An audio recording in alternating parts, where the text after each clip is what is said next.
Buenos días, buenas tardes, buenas noches, depende del horario en el que nos estén escuchando, depende del país en el que nos estén escuchando o depende de lo que quieran. Hola Laura, ¿cómo estás? Hola Maru, ¿cómo estás vos?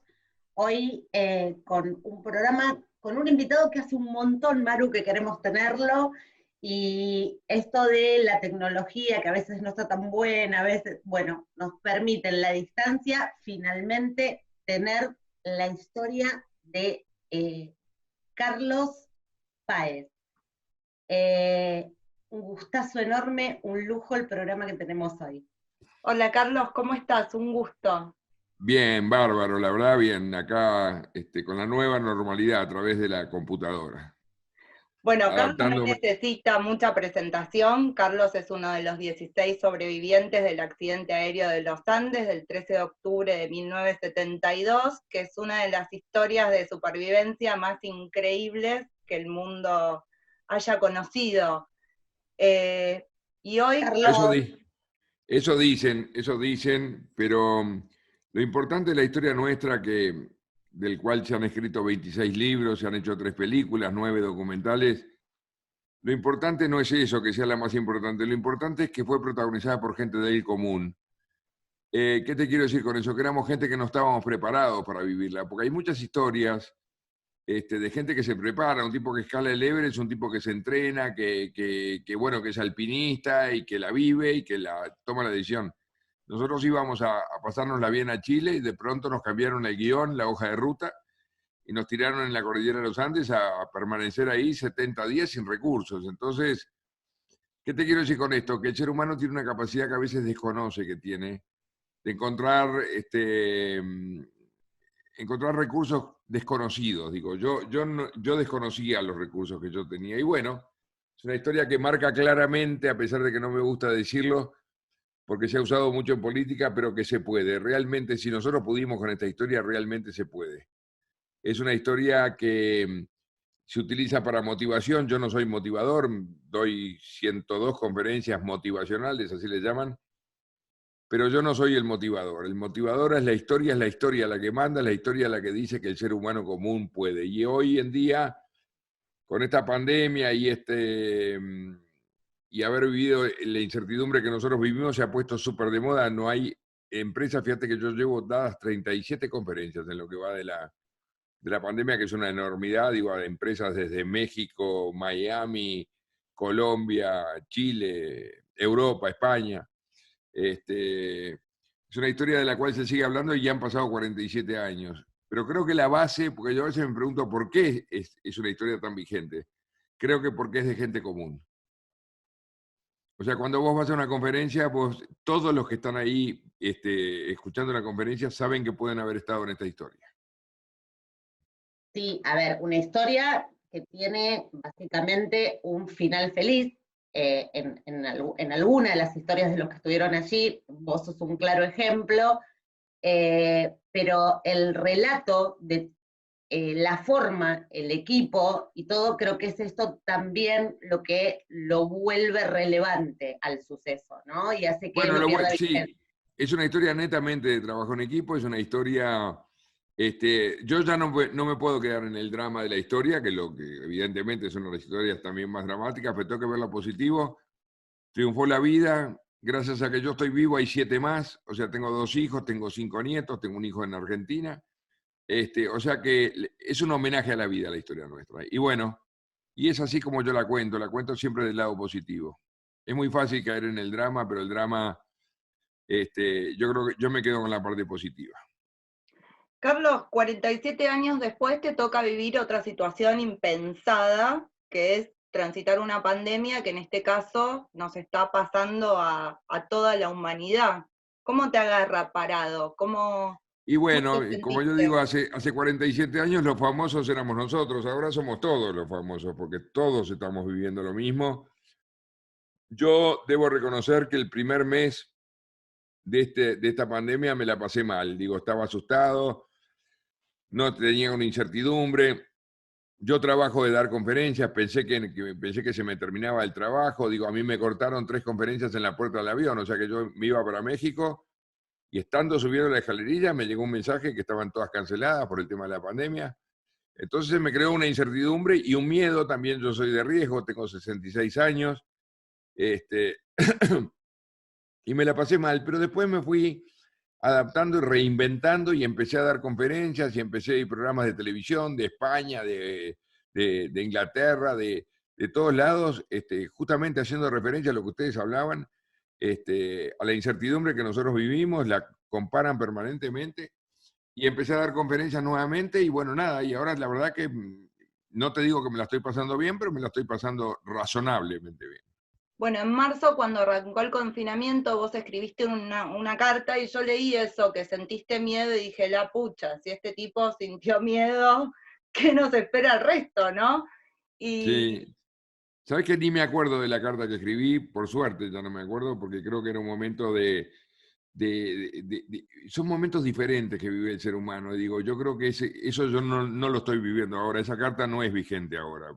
Estoy seguro que no es vigente. No me acuerdo ni lo que dije, pero bueno, ya la No, igual leeré. ahí hay una frase que en esto levantamos, una frase que la levantamos básicamente porque la habíamos escuchado ya en el contexto de este programa de un veterano de guerra de Malvinas, ¿sí? Esto de la incertidumbre frente a un enemigo que en este caso no se sabe muy bien quién es o cómo se Bueno, presenta. que era lo que yo decía. En aquella carta me acuerdo que yo dije que en la cordillera de los Andes mi enemigo era tangible, era la nieve, la montaña, era cosas que yo veía. Ahora tengo un enemigo intangible, que la única manera de luchar contra él es hacer caso a los que saben. Digo, o sea que se precisa una gran cuota de humildad. Nosotros en los Andes tuvimos que reinventarnos nosotros. Venimos de un país que no hay nieve. Yo tenía 18 años, o sea que no, yo era un malcriado, un consentido, y bueno, nada, me tocó vivir esta historia monstruosa, de la cual seguimos hablando hoy, fíjate vos, pero bueno, te habla claramente que si yo, Carlitos Páez, pude salir de esa historia, te aseguro que el ser humano puede con esa y con otras historias. Es más, hay una frase que yo la debo haber dicho ahí, pues una frase que a mí me fascina, que es una frase de San Francisco de Asís, que dice, empieza por hacer lo necesario, luego lo que es posible y terminarás haciendo lo imposible. ¿Qué quiere decir esa frase? Que es cumplir con el proceso haciendo lo necesario, luego lo posible y terminás haciendo lo imposible, en nuestro caso reapareciendo después de aquellos 70 largos días con sus noches en aquella historia increíble, pero donde vemos la capacidad del ser humano de poder adaptarnos, transformarnos y evolucionar a lo largo de la historia. Y es de eso lo que yo hablo más que nada en las conferencias. Igual hay algo que vos repetís en las entrevistas cuando te hacen, es esto de yo era un malcriado, Es ¿sí? que Me es traían el así. desayuno a la cama, esto de sacar en esa situación algo que no sabías que tenías dentro. O sea, una ¿Sabes qué pasa? capacidad. Que yo veo que algunos otros sobrevivientes están tentados de dictar cátedra en las conferencias, y creo que es un error, porque creo que lo único que nosotros tenemos que contar es lo que realmente era. Yo era un malcriado, pero lo éramos todos. Venimos de un colegio como el Newman, de gente que no tiene problemas económicos. Yo el hambre no lo conocía, el frío tampoco. Entonces, para mí lo hace más poderoso ser un malcriado que no serlo. Fíjate vos, porque ahí es donde vos te das cuenta la capacidad del ser humano. Si vos sos un superpoderoso, o lo que me decían ayer el otro día en una conferencia, los barrios necesitados y todo eso, es gente que está acostumbrada a pasar hambre y pasar frío. Yo no estaba acostumbrado. Y sin embargo, pudimos salir adelante. Entonces creo que en realidad es mucho más interesante decir la verdad que ponerme en coach a decir lo que tienen que hacer los otros. Ese es el tema. sin duda, Carlos, y ahora que decías esto de la pandemia, que tantos días, después de tanto tiempo uno se acostumbra, volviendo 40 y pico de años atrás, después de 70 días, ¿había un punto donde se acostumbraron a vivir de esa manera, a vivir ahí, a estar en el día a Sí, día? sin duda que sí. Sí, nos acostumbramos. No solamente nos acostumbramos, sino que te voy a decir una cosa que no es políticamente correcto. Cuando nos rescataron, yo tenía la felicidad de irme, pero también tenía la tristeza de dejar la sociedad que nosotros habíamos creado. O sea, era una cuestión totalmente ambivalente y me hizo acordar una película que se llamaba Platoon, donde el soldado negro, cuando le dan de baja se iba feliz, porque se volvía a los Estados Unidos, pero se iba triste de dejar lo que habían sus amigos, sus afectos, lo que ellos mismos habían creado. Y a mí me pasó un poco lo mismo. Lo que pasa es que no es políticamente de acuerdo. Vos decís, de ese infierno te vas de cualquier manera. Sí, yo me iba, pero también eso no quiere decir de que no dejara la sociedad que nosotros habíamos creado, que era una sociedad que teníamos nuestras propias reglas y que nos enfrentábamos a un mundo que nosotros desconocíamos cómo podía ser. Bueno, igual creo que hay cierta analogía con esta ambivalencia que ya a esta altura, ¿sí? Especialmente acá en Argentina, con la cantidad de tiempo que llevamos en cuarentena, esta cosa de cómo va a ser volver, ¿no? O sea, hay mucha gente que manifiesta cierto temor, o sea, a volver a pensar en salir a la calle, la incertidumbre. Pero mira que yo no creo en la nueva normalidad. Yo creo que si viene la vacuna, la gente vuelve rápidamente. Mira, acá en este país, gracias a Dios tuvimos un presidente que recién asumiendo el 1 de marzo, a los 15 días le cae este problemón y manejó las cosas impecablemente bien. Fíjate que nosotros tenemos en total 1.541 casos en toda la pandemia, que es el equivalente. El otro día un amigo mío sacaba las cuentas que al día de ayer de ustedes hubiéramos tenido 1.500 nosotros ese día. El Uruguay es la 7ª parte de la Argentina. Entonces, nosotros estamos en el 0,04% con respecto a la Argentina y deberíamos ser el 7%. Entonces, creo que las cosas se manejaron bien, se creyó en el pueblo, se creyó en la gente, se empoderó a la gente y la gente respondió. Y entonces, yo lo digo con cierto orgullo, digo, tenemos un presidente que para mí es la primera vez que me siento respaldado por un presidente, debo ser honesto. Más allá de la política, porque además inclusive no lo voté, fíjate vos. Pero bueno, cuando te pasa eso y cuando vos empoderás a la gente y la gente se hace dueña de un tema y se hace dueña de la responsabilidad, la cosa cambia. Cambia. Como Yo ser tenía mucho miedo. Como ser responsables de su propio destino. De su propio destino, sí. De su propio destino. Creo que es eso lo que logró él y lo que se logró gracias a un pueblo que además es un pueblo exactamente igual al argentino. Nosotros somos lo mismo que la Argentina. Yo tengo una abuela mía es argentina, un hijo mío es argentino. Estamos todos vinculados, uruguayos y argentinos, en la misma gente. Se hablaba de las Provincias Unidas del Río de la Plata en aquella época. O sea que somos la misma gente. Entonces no entiendo, honestamente no entiendo y no tengo ánimo de criticar ni de comparar, pero no entiendo cómo no pudo haber sido exactamente igual en la Argentina. Bueno, yo disiento que somos iguales, ahí voy a disentir. A mí me parece que los uruguayos siempre fueron mucho más respetuosos y mucho más respetuosos de las instituciones.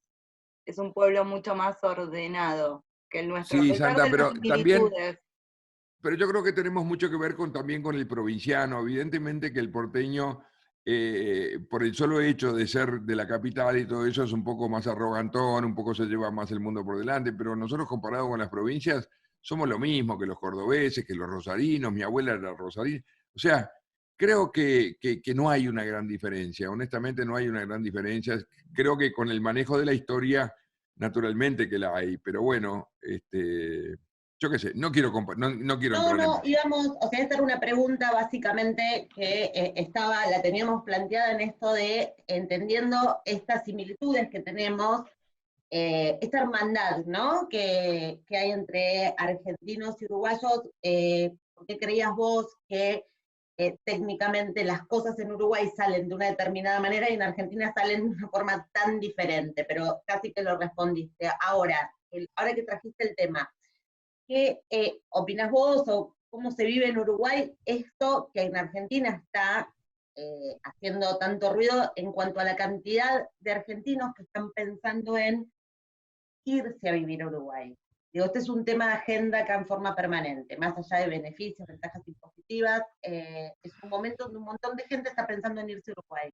Bueno, vuelta otra vez al principio. Digo, acá en el Uruguay las reglas son claras y las reglas no se cambia la hoja de ruta. Cosa que en Argentina yo siento que se cambia, que a vos te dicen, vamos a poner una fábrica de chupetines y después que tenés la fábrica de chupetines, no, mirá, esto no funciona y tal cosa y tal otra. Acá las reglas se respetan. Y creo que eso hace credibilidad en el país, credibilidad en De repente es más caro, los impuestos son más caros, no sé. Pero acá hay credibilidad, acá, en eso lo digo con cierto orgullo, digo, acá las reglas se respetan y los planes de gobierno no se alteran. Fíjate que nosotros venimos de un gobierno totalmente de izquierda y se cambió para un gobierno de centro derecha y no pasó nada, digo, y las cosas fueron normales, y el presidente le entregó la banda al otro presidente, digo, son cosas normales.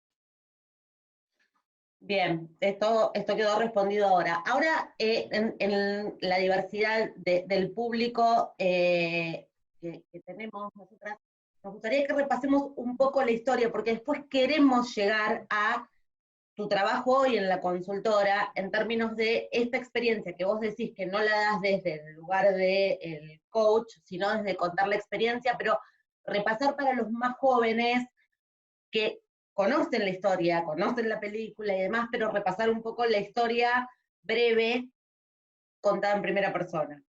Bueno, la historia nuestra es una historia que nosotros íbamos, teníamos más o menos 18 a 22 años, se contrató un avión para ir a Chile, un avión militar, porque era más barato, para jugar un partido, una serie de partidos de rugby en Chile, era un fin de semana largo, 12 de octubre, y salió el avión con destino a Chile, pero con la finalidad no solamente de jugar al rugby, sino también de pasárnosla bien. En aquella época era importante ir a un país diferente para comprar ropa diferente, para salir con gente, con chicas, esa era nuestra ilusión.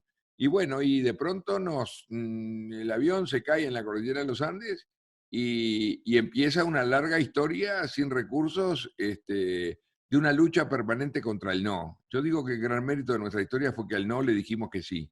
Fíjate que nosotros tuvimos el accidente el accidente de avión, que es una cosa impensada. Digo, en general, la gente tiene miedo cuando se sube a un avión, pero cuando te pasa, te cuesta creerlo. Después, a los 10 días, habían pasado 2 aviones por arriba nuestro, en los 10 días, recibimos la noticia de que no nos buscan más.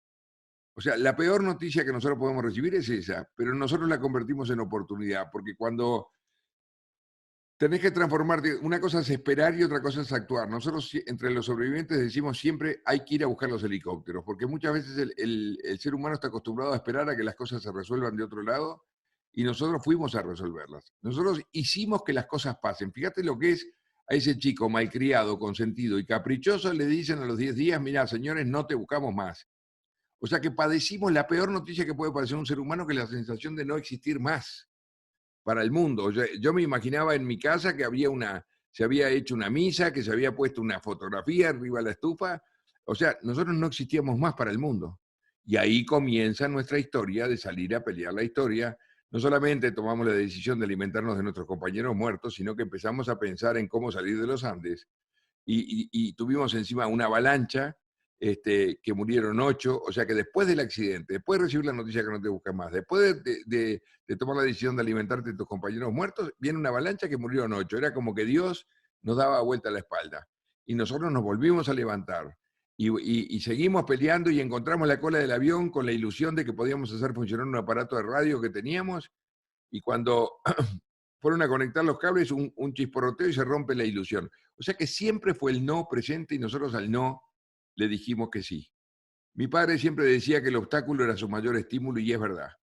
Nosotros cuanto peor nos iba, más nos levantábamos. Y eso hizo que al final, gracias al grupo, compartiendo el dolor entre nosotros hacía que el dolor sea menos dolor, pero compartiendo la alegría hacía que la alegría fuera más alegría. Y bueno, y todos peleamos para que Parrado, Canesa y Vicentín salgan a caminar. Y bueno, y se logró después de una caminata descomunal que hicieron entre 60 y 70 kilómetros en el medio de la cordillera. Yo cuando dicen San Martín cruzó los Andes, nosotros también, pero a pie. Y realmente fue una historia extraordinaria. Yo tengo un orgullo de haber vivido esta historia, me encanta contarla, adoro la historia porque es una historia que más allá del cuento es una historia del ser humano, de esa capacidad que tenemos y que desconocemos que tenemos. Carlos, ¿todavía te acordás? ¿Te acordás fresco? ¿Te acordás imágenes? Sí. Aparte, es una historia que todos los días surge en 2 o 3 oportunidades por día, alguien que te la compara, o porque hace frío, o porque hace calor, o porque tenés hambre, o porque, qué sé yo, siempre todo el mundo quiere saber de esta historia, todo el mundo. Aparte es una historia que abarca a toda la sociedad, abarca desde el Papa hasta el vendedor de papas fritas de Sabritas, digo, abarca a todo el mundo, digo, no es una historia ni elitista, ni de... No, es una historia que abarca a todo porque es una historia de ser humano común. Entonces, fíjate que si yo doy 102 conferencias en el mundo entero, es una bestialidad, es una conferencia cada 3 días, es una bestialidad de cosas, es una historia que sigue después de 47 años con generaciones que ni siquiera eran nacidas, bueno, ninguna de ustedes era nacida, seguro. Sí, sí, sí, ¿Eh? sí. Bueno, dejémoslo así. No, pero digo, hay gente que me pregunta a mí, pero vos sos uno de los de Viven. Digo, no, Viven se llama por nosotros, es al revés. Porque claro, los chicos, es más, los chicos creen que es una historia inventada, fíjate vos, que es una historia que se hizo para el cine, y es una historia que es real, realmente es una historia real, y fue mucho peor que lo que muestra la película, pero bueno, quedémonos con la parte positiva de la historia. Vos sabés que ahora que decís eso, nada, leyendo para entrevistarte y eso, me di cuenta de todo lo que sabía y me acordé que de adolescente tenía como una obsesión de ver la película, de leer el libro, de escuchar notas. En general vos siempre fuiste uno de los que más dio entrevistas y todo, pero nivel que la película la sabía de memoria, muy de adolescente. Sí. Ahora que contás de Bueno, pero vos estás casi en la adolescencia, ¿no? sí, claro. Vos no eras nacida. Vos no eras... Ahora lo quiero más. Yo no era. Yo sí que Eh, era nacida. ¿Cómo fue volver? Digo, la historia la has relatado muy bien. La vuelta, digo, nosotros generalmente trabajamos mucho en el programa las historias de vida, la vuelta, o sea, la vida cómo sigue después, hasta, por Bueno, supuesto, lo que sos, o sea, la persona que sos hoy, ¿no? Y claramente producto de eso, pero ¿cómo fue volver? bueno, evidentemente que fue, si yo tuviera que comparar la felicidad con algo, o ver el momento de felicidad, fue desde que nos rescataron los helicópteros hasta los 10 días siguientes, porque estaba el mundo entero pendiente y a esa edad te divierte mucho ser el centro de todo, éramos portada de todas las revistas del mundo, el mundo entero te quería conocer y bueno, o sea que fue un momento divino de la vida, pero también ser famoso no es tarea fácil. Yo te digo, yo me metí en caminos también complicados, me metí con el alcohol, me metí con la droga, pero bueno, 29 años atrás también mirando para atrás por el espejo retrovisor a mi historia, después de haber peleado tanto por la vida, digo, ¿cómo me puedo estar metiendo en un proyecto de muerte? Y empecé a pelear también un día a la vez y llevo 29 años limpio de alcohol y de drogas. Digo que también me enorgullece haber podido, porque ahí sí que me conocí a mí mismo cuando te liberas de todo eso. Y bueno, que es una historia que me encanta. Tengo un libro escrito que se llama Mi Segunda Cordillera, que justamente habla de eso, habla de salir de la droga, que es realmente duro. Yo te diría que fue más duro que la cordillera de los Andes. Por eso se llama Mi Segunda Cordillera. ¿Vos creés que todos tenemos una cordillera?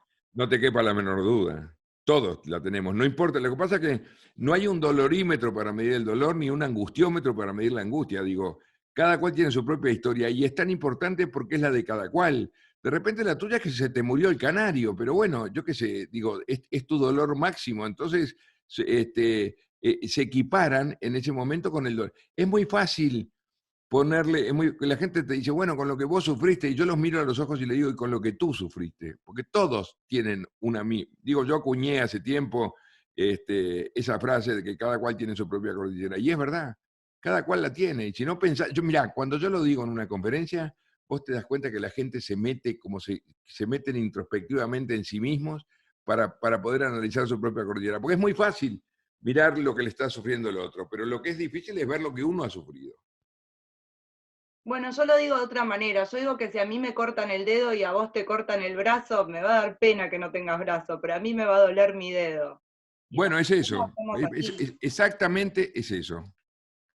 Es eso. Lo que pasa es que en la vida, también en la vida hay dos posturas, ¿viste? Están los que lloran y están los que venden pañuelos. A mí me gusta estar del lado del que vende pañuelos, digo, porque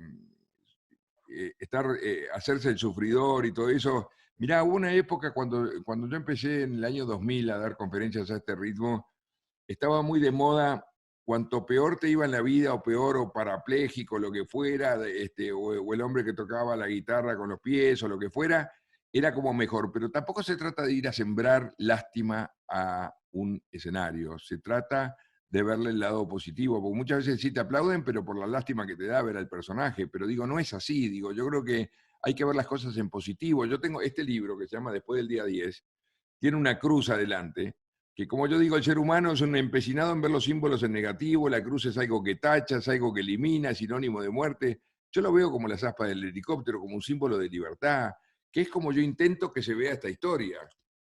No sé si lo logro transmitir, pero yo siempre fui por el lado positivo de la historia, y realmente lo tiene. Hoy somos más de los que salimos aquel 12 de octubre, están nuestros hijos, nietos. Entonces creo que es una historia que valió la pena. Triunfó la vida. Carlos, ¿cómo llevas esta historia? O sea, ¿cómo trabajás, en qué ejes trabajás en las charlas en términos de management? ¿Cuáles son los lineamientos que trabajás fundamentalmente? Mira, no, yo no trabajo, porque yo prefiero ser un buen sobreviviente que un mal coach. Yo no soy coach. Yo puedo contar la historia, te puedo hablar de trabajo en equipo, te puedo hablar de liderazgo, te puedo hablar de tolerancia a la frustración, de adaptación al cambio, pero en la historia. Yo no me meto jamás con una empresa, jamás.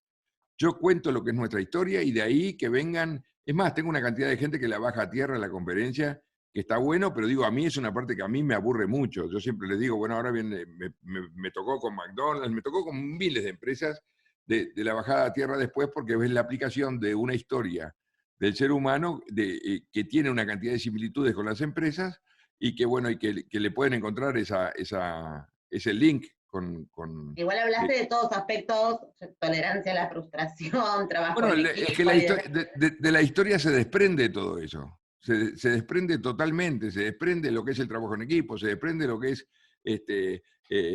el dejar de esperar para empezar a actuar, se desprende una cantidad de cosas, el dejar de esperar los helicópteros para irlos a buscar. Fíjate que es el mensaje para mí más poderoso. Este libro, yo llevo vendidos de este libro, y no me importa, no importa la cifra, pero llevo 130.000 libros vendidos en conferencias, que los llevo directamente, porque hablan claramente del día 10, que es el día que nos dejaron de buscar, que ese día se transforma la historia, y se transforma a raíz de una pésima noticia que nosotros convertimos en oportunidad.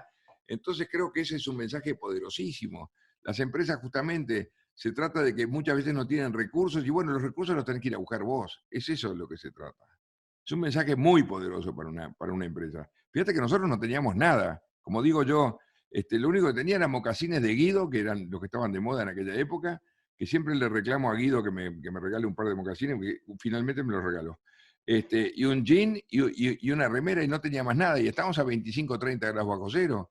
Y bueno, y sin recompensa, porque vos vas a Bariloche y te morís de frío, pero de noche tenés una cama caliente, un vaso de coñac, qué sé yo. Digo, tenés una recompensa, ya tenés 25 bajo cero durante el día y 30 bajo cero durante la noche. Y nosotros venimos de un país donde la nieve nunca la vimos, o sea que para nosotros era toda una novedad.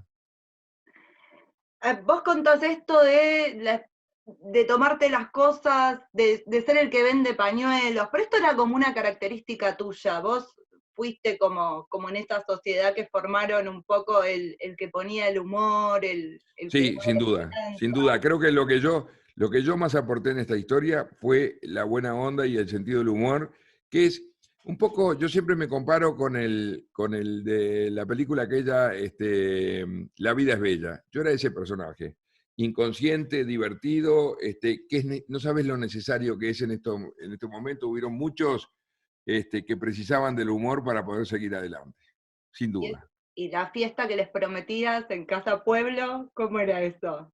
La fiesta que les prometí. Bueno, en aquel momento Casa Pueblo estaba muy de moda, ¿viste? Entonces todos querían ir a Casa Pueblo, pero bueno, éramos todos chicos, digo, o sea y siempre les prometía. Y lo gracioso es que si me peleaba con alguno por alguna razón, lo desinvitaba, y era un dolor en el medio de la cordillera que decía, no te llevo.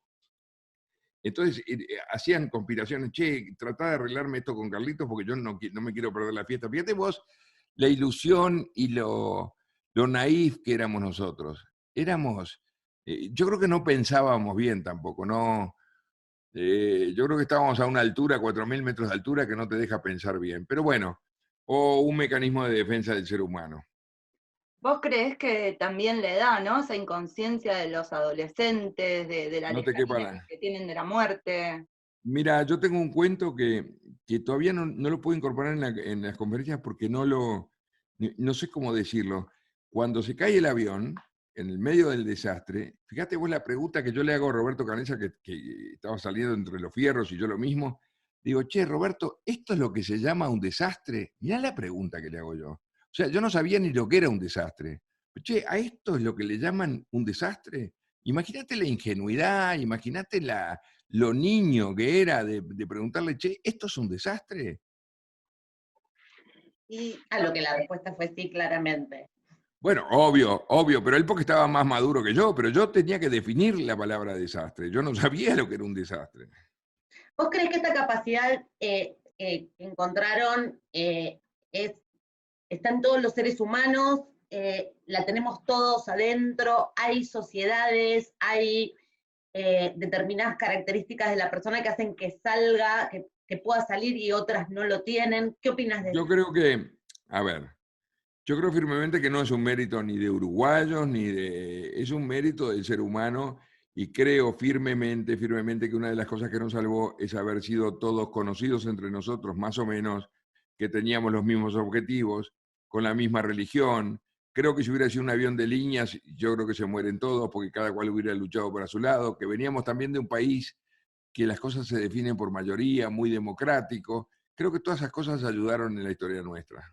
Y naturalmente la inconsciencia de la juventud, porque nosotros asumimos riesgos que ahora, yo estuve en los Andes hace 2 años con mis 2 hijos y 4 nietos, y realmente yo no podía entender lo que habíamos pasado, te soy honesto. Mi hija me decía, papá, yo no te creo que vos estuviste acá. Y le digo, sí, 70 días. Contame cómo fue Eh, volver. ¿Cuántas veces eh, volviste? No, volví 3 veces a los Andes, 3 veces. Una vez volvimos 11 de los sobrevivientes, la segunda vez volví con National Geographic, que estaban haciendo un documental, éramos 4, y ahora volví con mis hijos y con mis nietos y como 100 personas más. Pero claro, una de las cosas que me dolió más es que yo no podía ejercer mi mecanismo de defensa del humor contando con mi familia, no podía ser el payaso, no podía hacer nada, y al no tener ese mecanismo fue muy doloroso, se respira mucho dolor en el lugar que estuvimos nosotros, la verdad, mucho dolor. ¿Tus hijos, tus nietos valoran esta historia como la valoramos los de afuera? O sea, ¿cómo fue ir Y transmitiendo? viste que cuando te acostumbras, mi hija al principio me ayudó con las conferencias, o sea que la van viviendo, los hijos te la valoran más porque los amigos quieren conocerte, mi hijo que vive en Buenos Aires, todos los amigos de él me admiran, esa cosa absurda que te admiren por haber vivido esto, pero ellos un poco como que la viven con naturalidad, viste, no. Es más, a mí me daba mucha rabia cuando fui a dar una conferencia que estaba aquella famosa gimnasta Nadia Comaneci, ¿te acordás que había ganado todas las Olimpiadas, la rumana? Y estaba Valladares, que era un tipo que había estado preso en Cuba durante 20 años en la misma celda. Y mi hija empezó a admirarla, a Nadia Comaneci, y no a mí. Yo digo, pero ¿cómo? ¿No me das bola? Digo, y es típico de los hijos. Los hijos, me pasa la hija de Carla Willow, que es la primer mujer que escaló el Everest, es fanática mía. Son cosas que no la... Bueno, hoy lo estaba escuchando, que el hijo de Ronaldo es fanático de Messi, viste que es así, la vida es así. Los hijos son ingratos. ¿Son Los ingratos hijos o son todos gratos? son ¿Qué sé yo? ingratos. ¿Qué sé yo? ¿El destino, crees en el destino? Tenías, digo, lo que sos Bueno, hoy. algo tengo que creer porque, bueno, a mí me pasó que cambié el asiento 2 minutos antes del accidente, digo, y yo me salvé y él se murió, o sea que eso es parte del destino. Yo creo que la suerte es el cuidado de los detalles. Nosotros fuimos muy detallistas en todo lo que hicimos y eso nos dio un resultado brillante, pero podíamos haber muerto todos, digo también, digo, y otra de las cosas que aprendí es a vivir el estado de presente. La sucesión de presentes te da un excelente resultado, pero vivíamos el día, un día a la vez. Tanto es que el libro nuestro Viven se iba a llamar, Canessa proponía que se llamara Tal vez mañana, porque nosotros hicimos mucho en el día de hoy para que sucediera algo en el día de mañana. Es unas frases tremendas, ¿sí? Para levantar. Maru. ¿Qué te quedás de los Andes? ¿Qué te dejó? Me dejó conocerme, me dejó darme cuenta de que podía servir para algo, me quedaron cosas como la solidaridad, la generosidad por el otro, pelear por el otro, que eso son cosas que son muy positivas, el haber conocido un Dios diferente, una lucha en común, me dejó una cantidad de cosas, una cantidad de cosas. Me dejó poder valorar las pequeñas, grandes cosas, el agradecimiento, creo que gracias es una de las palabras que yo tengo que utilizar, tengo y utilizo todos los días de mi vida, porque bueno, me dio una nueva oportunidad diferente, con más claridad, y bueno, creo que es una historia maravillosa del ser humano. Y que haya sido yo el protagonista, y no por mérito mío, por mérito de que me tocó. Digo, pero te podía haber tocado a ti, ¿eh? No era... Pero bueno, cuando la gente viene, te admira, te vienen, te viajan de Europa para conocerte, digo, yo no puedo creer. Había una chica de Río Gallegos, por ejemplo, que se tomó un ómnibus para verme a mí en Punta del Este, 36 horas para saludarme.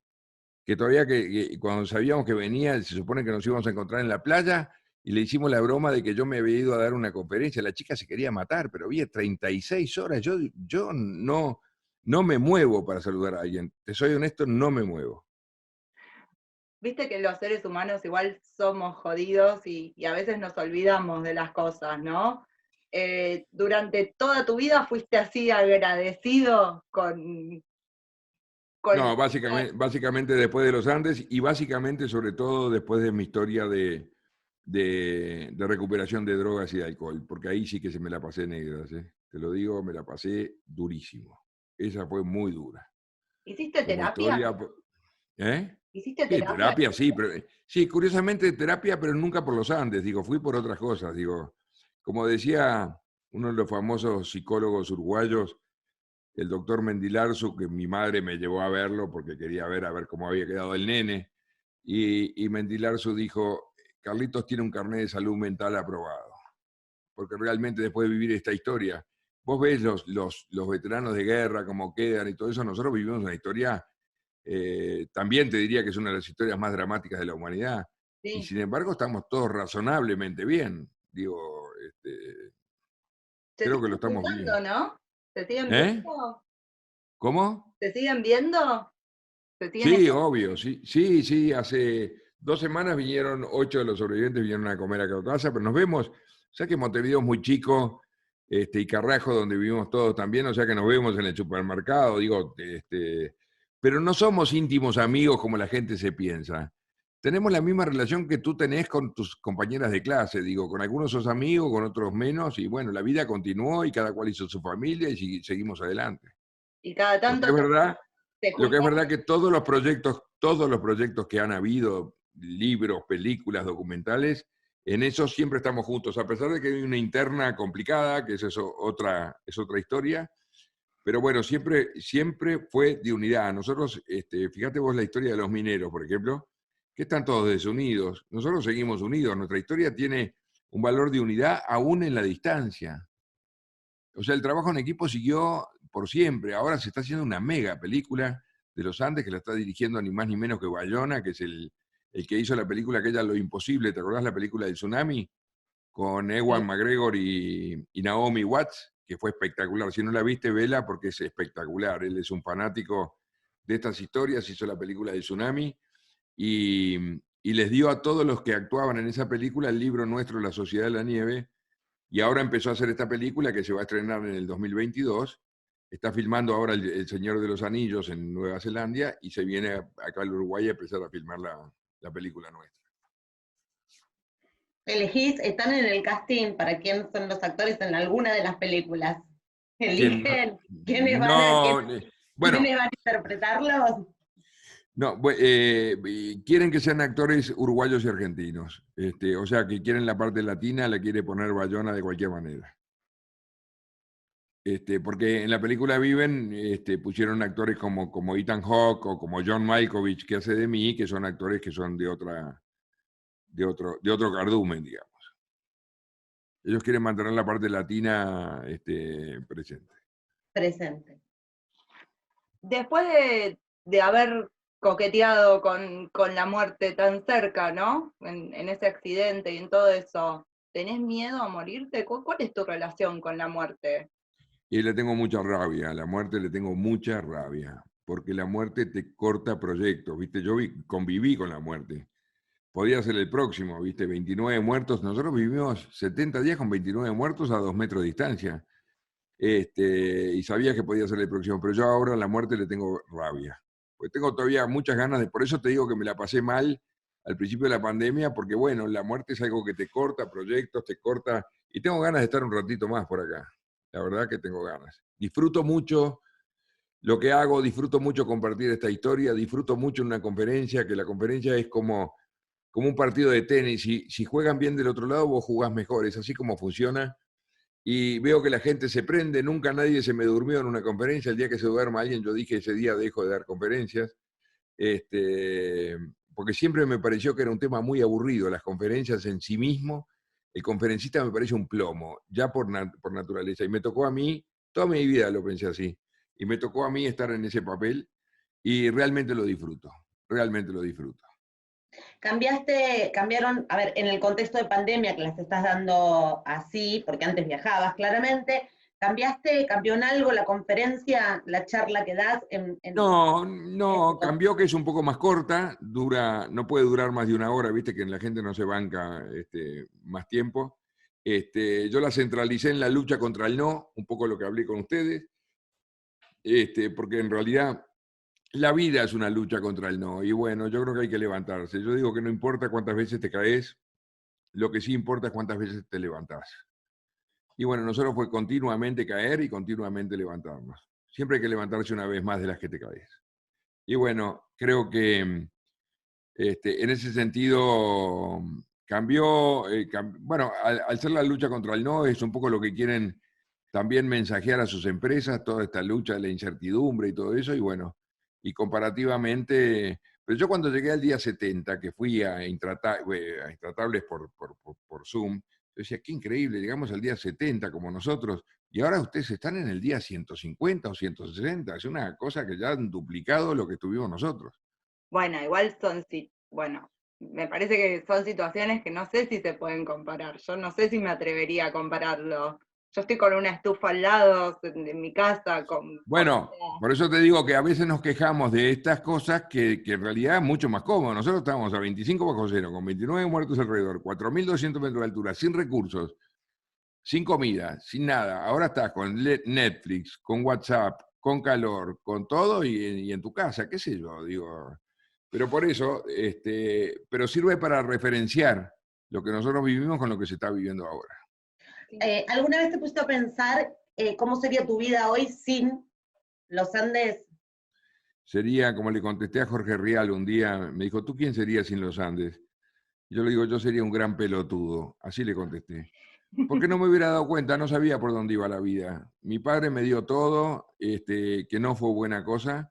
Nos malcrió con tal de él seguir con su arte y bueno, nos dio todo, él hacía las cosas y entonces nunca te das cuenta de de los recursos que vos tenés. Lo peor es que yo hago lo mismo con mis hijos, yo les doy todo. Mi lema en casa es que hay que pasársela bien. Y digo, pero creo que estoy haciendo las cosas mal, te soy honesto. Marianela tiene una anécdota con tu papá. Yo lo conocí. ¿Marilena qué? Yo lo conocí a tu viejo, que en una anécdota en un accidente lo conocí. Muy bizarra, aparte, es la anécdota. ¿Sí? Yo trabajo hace muchos años en Recoleta, y Sí. una vez iba con mi auto buscando lugar para estacionar, hice una muy mala maniobra y choqué una camioneta divina, se baja un señor divino, un artista plástico argentino, Daniel Botero. Sí, hombre, lo conozco, lo adoro, Daniel. Le destruí la puerta de la camioneta. Bueno, Le voy a decir. fuimos a estacionar. Daniel no estaba enojado porque yo lo había chocado, pero sí por el despelote que le generaba porque al otro día se iba a Nueva York. Claro, porque él vive en Miami. Sí, él vive en Miami. Fuimos a estacionar y cuando volvíamos, Daniel me decía, ay, tengo que hacer los trámites que tengo que hacer. Nos encontramos con tu viejo, a quien yo siempre admiré mucho. Y nos saludamos, me presentó y nos quedamos charlando en Ayacucho y Quintana con tu papá. yo estaba en la gloria, y cuando terminó la charla, Daniel me dijo, bueno, gracias a este accidente me encontré con mi amigo que de otra manera no me podría haber encontrado. Cuando vuelvo, si tengo tiempo, te aviso y arreglo el auto. Sí. Y ahí lo conocí a tu viejo, ¿no? En un momento accidentado. El viejo era fantástico y adoraba la calle Ayacucho y Quintana, adoraba, tanto que tenía un apartamento ahí en Ayacucho y Quintana. No sé, bueno, no vamos a robarte más tiempo, ha sido una charla preciosa. Un mensaje así para el público. Te dije El que no me programa lo gustan ven desde todos lados. En Argentina vamos muchos días sí, de encierro. General, en términos de pandemia. No me gustan los mensajes, como te dije, me parece que son patrimonio de la arrogancia, y a mí Dios me enseñó de que el camino era por el lado de la humildad, que es la gran palabra que tiene esta historia. Para mí, actitud y humildad, y son dos palabras que van de la mano. Pero lo único que puedo decir como mensaje es repetir la frase de San Francisco: empezar haciendo lo necesario, luego lo que es posible, y terminamos haciendo lo imposible. Sin duda que es así, es cumplir con el proceso. Igual el mensaje, sí, el de la no arrogancia fue maravilloso, en principio, ¿sí? Chicas, Maru, gracias. las redes, porque ahora vamos a pasar redes, a ver cómo te pueden contactar. Maru, esto es tuyo siempre. Nuestras redes son @reinventadosok, en Facebook, en Instagram, Bla en Vivo, la página de la radio, Facebook, YouTube, para ver todos los programas y toda la programación de la radio. ¿Carlos? Después me pasás todo. Bueno, si quieren contactarme a mí, carlitospaez.com, en la página mía web. Perfecto. Y @carlitospaez de Twitter. Ahí es donde la gente puede gestionar las charlas. Gestionar las charlas y sobre todo preguntarme cosas. Digo, la gente, todos quieren saber algo, y digo, es el contacto que tengo, o @carlitospaez, o en Instagram, Carlitos Paez. Ahí también por el libro pueden, sí. por el libro. Ahora pusimos todo abajo, el editor lo pone todo abajo. Buenísimo. ¿Tenés vínculo con la gente por redes y eso? ¿Te gusta? Sí, no tanto. Ahora puse a una nieta mía que se está ocupando, que le pago un sueldo para que se ocupe, y nada, está encantada. Me sube una cantidad de cosas que yo ni me imaginaba, pues los chicos tienen una imaginación y suben cosas. A uno le da como vergüenza, como cosa, qué sé yo. Somos de otra época. Y tienen paciencia también. Tienen paciencia, y tienen ocurrencia. Naturalmente. Tienen ocurrencia. Un placer escucharte. Un gusto. Chicas, les Gracias mando un beso enorme. Nos superponemos, este es el problema del Zoom. Gracias por haber aceptado la invitación, ¿sí? Gracias, chicas. Suerte. Gracias. Buena semana.